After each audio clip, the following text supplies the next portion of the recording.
Como o Cláudio falou, o Brasil é o país que melhor gerenciou a pandemia de Covid-19 no mundo, segundo um estudo australiano. Aliás, vale citar aqui o nome do instituto, é o Lowy Institute de Sydney, na Austrália. O levantamento analisou quase 100 países de acordo com 6 critérios, como casos confirmados, mortes e capacidade de detecção da doença.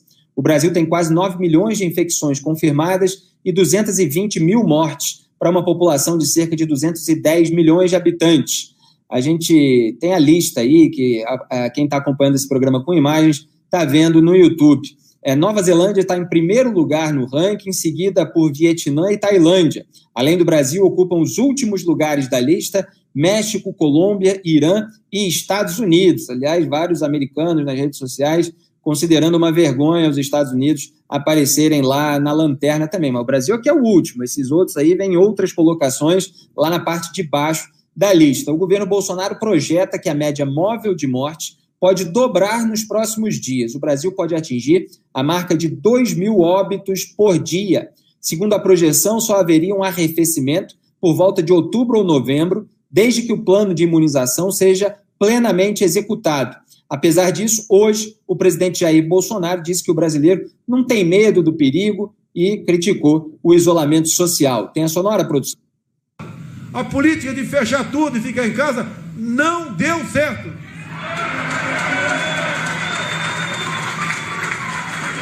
O povo brasileiro é forte. O povo brasileiro não tem medo do perigo. Nós sabemos quem é que são os vulneráveis, os mais idosos e os com comorbidade. O resto tem que trabalhar. Meu pai sempre me ensinou: se coloque no lugar das outras pessoas antes de tomar uma decisão. Se eu fosse um dos muitos de vocês que fosse obrigado a ficar em casa, ver a esposa com 3, 4 filhos, e eu não ter como chefe do lar levar comida para casa, eu me envergonharia. O presidente, em seu populismo, né, incorrendo no reducionismo, quer dizer, reduzindo a complexidade da realidade a bravatas, e sempre investindo nesse binarismo, abrir ou fechar, e não por localidade, de acordo com as circunstâncias, de acordo com a curva. E falando dessa maneira genérica, que não funciona, certas coisas que no mundo inteiro funcionam num certo sentido para um determinado fim, porque há muitas nuances aí, é preciso falar. A gente falou, o Diogo Mainardi falou na participação dele nessa semana aqui no Papo Antagonista. Em todos os lugares onde é feito lockdown, Portugal, Reino Unido, Israel, né, inclusive esses países, Reino Unido, Israel, que tem governos à direita, que o Bolsonaro se dizia aliado, a curva cai quando há mais distanciamento social. Então, isso é uma questão. Agora, você tem outras que você precisa levar em consideração. Ele tira todas as nuances para fazer esse tipo de demagogia. Agora, hoje, o Bolsonaro também negou que o governo tenha sido avisado com antecedência sobre a falta de oxigênio em Manaus, quer tirar o dele da reta, né? Ontem, o governador do Amazonas, Wilson Lima, alegou que o governo federal sabia da situação desde o início. O Bolsonaro afirmou: nós demos dinheiro, recursos e meios. Não fomos oficiados por ninguém do Estado na questão do oxigênio. Segundo Bolsonaro, foi a empresa White Martins que informou o problema em 8 de janeiro, uma sexta-feira. E na segunda estava lá o ministro, segundo o presidente. Como já foi revelado pela AGU, Advocacia Geral da União, integrantes do Ministério da Saúde se reuniram nos dias 3 e 4 para discutir a possibilidade da falta de oxigênio. Hoje, o número 2, Elcio Franco, da Saúde, disse que não há risco de disseminação da variante amazonense do coronavírus, mesmo com a transferência de pacientes para outros estados. Fica difícil, né, acreditar nesse pessoal aí do Ministério da Saúde. São Paulo já confirmou ao menos 3 casos da nova variante.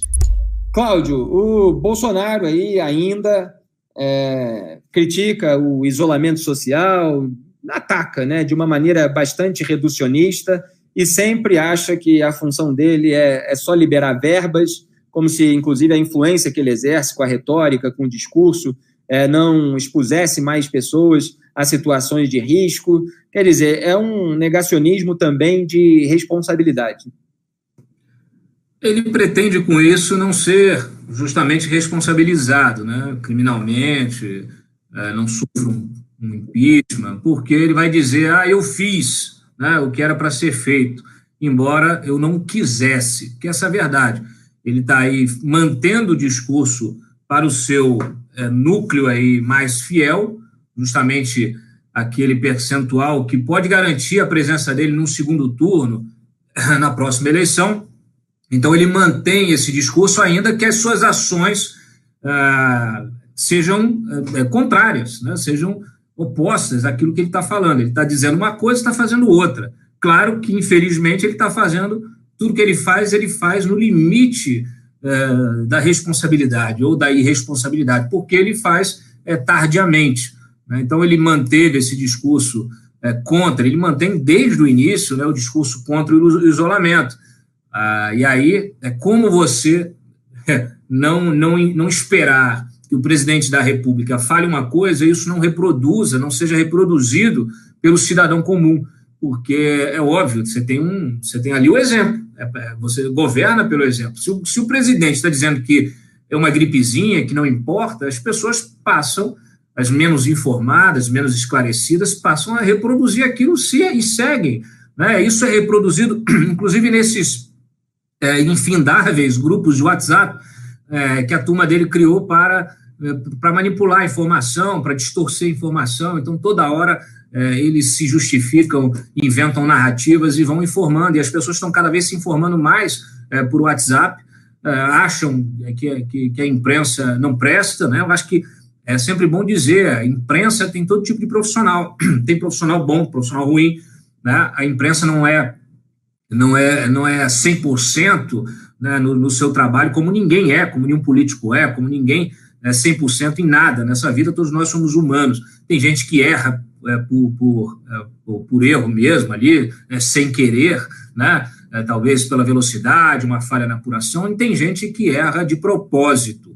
Quando a gente vê, inclusive, os jornalistas, aí, se é que podemos dizer, os comentaristas bolsonaristas que passam, que vendem aí a sua opinião, você tá vendo justamente esse outro lado, o uso irresponsável, né, do microfone para distorcer a realidade. Existe distorção do lado da imprensa profissional? Existe. Nós, inclusive, aqui sempre apontamos essas distorções na época do PT, na época do Lula, na época da Dilma, até hoje.